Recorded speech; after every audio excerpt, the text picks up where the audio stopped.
Hey there everyone, Mike here coming at you again from Badlands Paintball. Well, today we're going to be doing another tech video, and this one is going to be how to tech the BT4 Combat Slice. Now fortunately this brand new design makes it incredibly easy to tech and maintain this marker, but for any of you new players out there, you're still going to want to keep an eye on this video because it will definitely help you maintain your marker. Now before I get into cleaning or teching any gun, I always say you want to have your spare O-rings and Allen keys to take apart your marker. You're also going to want to have some lube, and make sure you have your manual too. Now the BT4 Slice's manual comes in a disc format, so I would definitely recommend printing off that onto paper and having it in front of you when you take apart your marker. So let's get right into this BT4 Slice and see what it's like to tech.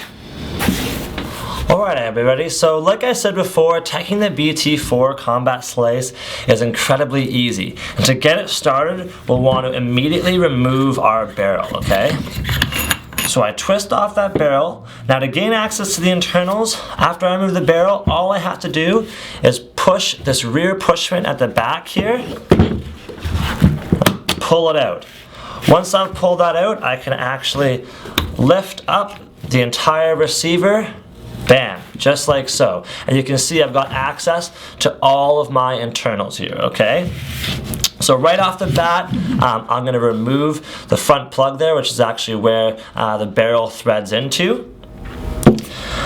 We've got our linkage arm that connects the rear bolt, or the front bolt I should say, to the rear hammer.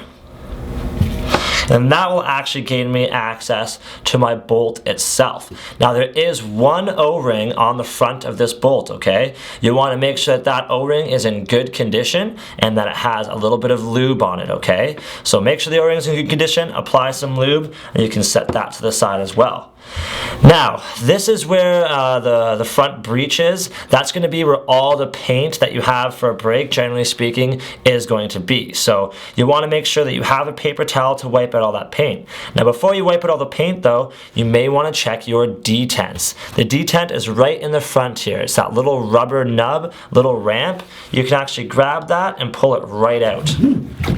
So what's really great is that this detent is actually reversible. So it has two sides to it. So if this one flap is getting a little bit loose and not working so well anymore, you can actually flip it right around so that the other flap is working now, okay? So make sure that your detent's in good condition. You can set that to the side. Now you want to get your paper towel and wipe down that entire inner breech. Make sure you can get up and underneath the main power tube here. If you want to gain access to your power tube, you can actually remove each of those two O-rings on the side there, and you'll be able to pull it up, okay? If you want to completely remove it, you'll have to disengage your ASA at the bottom here. 1, 2 screws. Remove the braided line from the ASA, and you can completely slide that power tube and completely remove it from the marker. But for basic maintenance, you're not really going to have to do that. Just make sure that your bolt's in good condition, your detents are in good condition, make sure that there's no paint in the front breech here as well. Now the other O-ring that you'll have to maintain is actually just on the rear hammer here. So I can just pull that back, and that's going to gain me access to that rear O-ring, okay? I'm going to want to apply some lube to that rear O-ring, make sure that there's no paint or anything on there. Not that there should be, because all the paint's going to be in the front half. And once you know that there's no lube on that O-ring and that it's in good condition, you can actually slide it all right back forward again, okay? Now, once you know that there's no paint or grease or anything on the inside of your marker, you can reinstall the detent. Big tip, okay? The ramp should push down towards the barrel. If you have the ramp in this way, for example, the bolt's going to come through and bend that ramp back. So you need to imagine that the bolt can slide right through, push that ramp down, and keep on moving, okay? So make sure that you have the ramp facing towards the barrel, as if you were going to jump off that ramp right into the barrel itself. So I put the detent back in.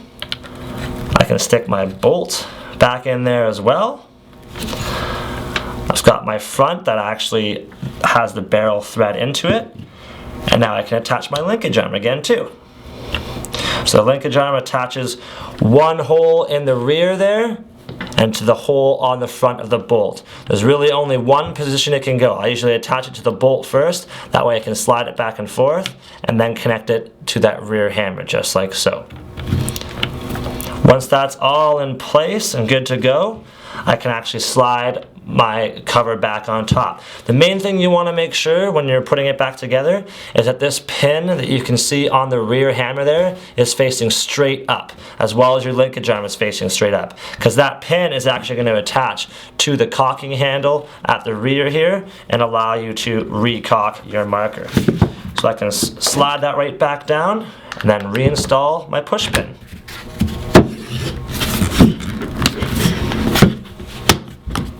Push pins back in place, we're good to go. Now there's one more O-ring that you want to make sure has lube, and that's on the inside of the valve.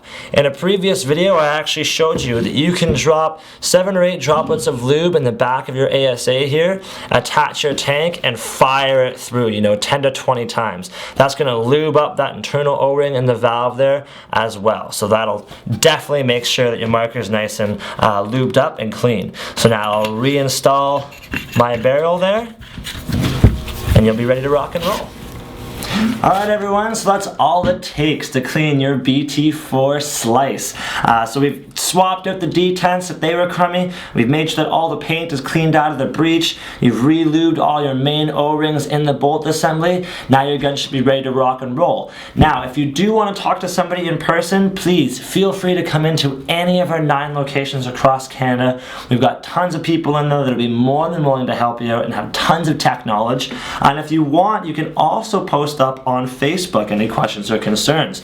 So make sure you follow us on that Facebook and Twitter. And like I always say, we always have promotions going on, so it's a great chance to win some free swag. Everybody loves free stuff. And please comment and share us on YouTube, okay? We love having you guys follow us, and it's great to hear your comments. It gives us huge insight into what you want to see, and we definitely love giving you guys the videos that you want to see, okay? So comment up below on the YouTube section there. Your marker should be ready to rock and roll now. Everything should be clean. Your marker should be shooting smooth. So please guys, get on out there and play some paintball, alright? Have fun.